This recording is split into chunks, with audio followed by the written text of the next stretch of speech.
I'm Kelly Blanchard. My family is David, Molly, who's 16, and AC, who's 14. And I'm going to talk to y'all today about how our family has been committed to hospitality.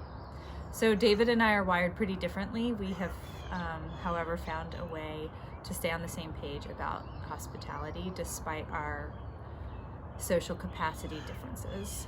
We both don't need a whole lot of planning or advance notice, so if we have the time, hospitality is where we naturally go.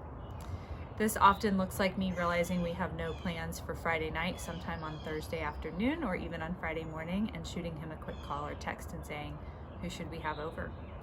Our girls are also included in our commitment to hospitality. Molly and AC have just grown up seeing us have people in our house, whether it's to live for a short stint, to spend the night or a weekend, or to share a meal. We hope it's something that they carry on to their adulthood. Now that they're teens, inviting people over has become more of a family decision.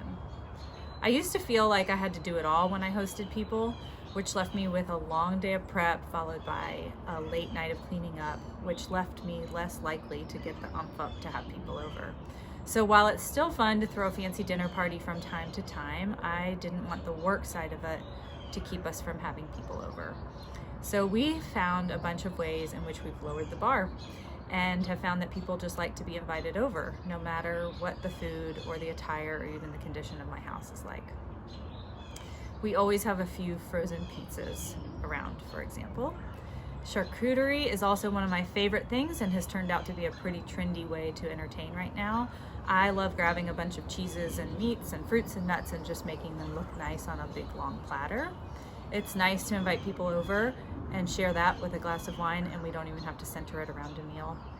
I also really love making salads. So I always have greens and other stuff available to make a giant salad, and can easily ask people to come over with some meat to throw on the grill or their own sandwiches, and then we can share the big salad together. I have a few really big platters and bowls, so this is pretty easy, and it feels like a lot of fun for me to decide what different combinations can make up a big salad on top of some greens. I could probably talk about big salads all day long. In a nutshell, I never really feel like I have to do the whole thing. It's easy for me to ask people to come over and to participate by bringing a side or a dessert. Because we're not the best plan ahead people, we've gotten into a rhythm where we find an open night to invite others over by saying, come on over, but bring your own dinner. We just want to be together. This often looks like people coming with their own pizza and a bottle of wine, or takeout from their favorite spot, or they'll bring something to throw on our grill really quick. We have a great backyard, and that makes outdoor entertaining pretty easy. Given the constraints of COVID, we've been really thankful for that this year. We've placed 3 orders of firewood over the pandemic, and we've kept an endless supply of stuff for s'mores. Sometimes hospitality has looked like a few friends by the fire with a drink. We also have a pool, which we love to share. Hospitality at our pool falls into our last-minute planning as well. Come on over tonight in these hours, bring a picnic, swim with us, or just sit by the pool. Our girls have a pretty solid rotation of friends out there when it's warm. Sometimes hospitality at our pool doesn't even involve us. We love to say, yeah, come use it, even if we're not home. So if you're seeing this and you get the itch for a pool this summer, never hesitate to ask. We'd love for you to use it. Hospitality outside of City Church has actually been a main part of our hospitality. We love to invite neighbors, families, and friends from school, sports team, etc.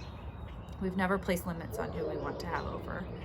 We're all made in God's image. Whether someone goes to church or is a Christian, we think that having others into our home is a way to honor someone who is made in God's image. We know that one of the sweetest ways that God works and loves us is by welcoming us, sinners, into his presence. So it makes sense that he'd want us to welcome others into our home. In a way, it's a way to mirror what he does for us.